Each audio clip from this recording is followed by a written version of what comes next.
Good advices. Midsummer sunrise, and kids clatter by on scooters so cheaply made, of real metal of a sort, it is worth noting, that they may as well be riding chainsaws. They are of the type popular in the 1950s, a type spoofed in the movie Back to the Future. Tiny ill-made wheels on the bottom of a skateboard, with a folding handle attached for hanging on or falling over. I'd guess the materials and labor cost about $3 to the manufacturer, and they sound like it. Other children mill about, loiter, throw rocks, and hang from trees like monkeys. Many lounge near their chubby parents all day. Kids recreate the way they see their parents do it. I wander through a campground more or less aimlessly in the afternoon.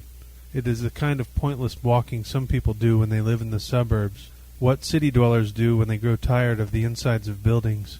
Simply go out the front door and walk, for the simple relief of being outdoors and walking.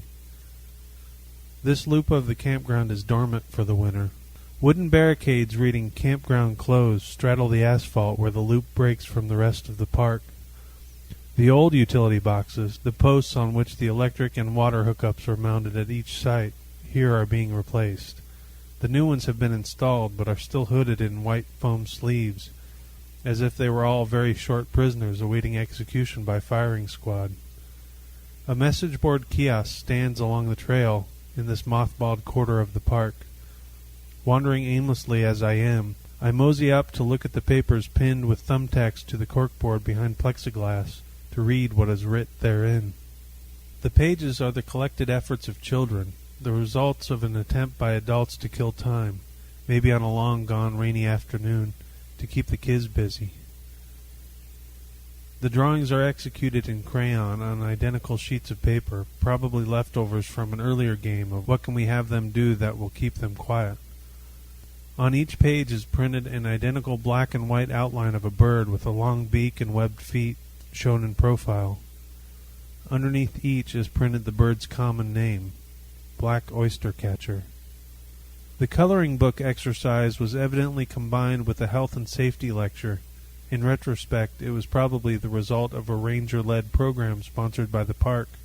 The kids have written advice on the margins of the pages, regurgitating what they have learned, things like, always look both ways before crossing the street, and stay off of beach logs. The simplicity of one drawing catches my eye. The bird is only partially colored in, with gray crayon marks that obey no rules. The kid has simply scribbled on the bird here and there. But the precision and concision of the general sloppiness convinces me it was a boy, although I have no proof because the artist didn't even bother to sign it. Has added one innovation to his masterpiece at least. He has created a speech bubble coming from the oyster-catcher's pointed beak, so that rather than floating free in the empty space around the bird as the others have rendered it, the safety advice comes directly from the bird itself. The letters of the words inside have been partially outlined, as if he finished his drawing before the other children and was killing time outlining the letters before he gave up even on that.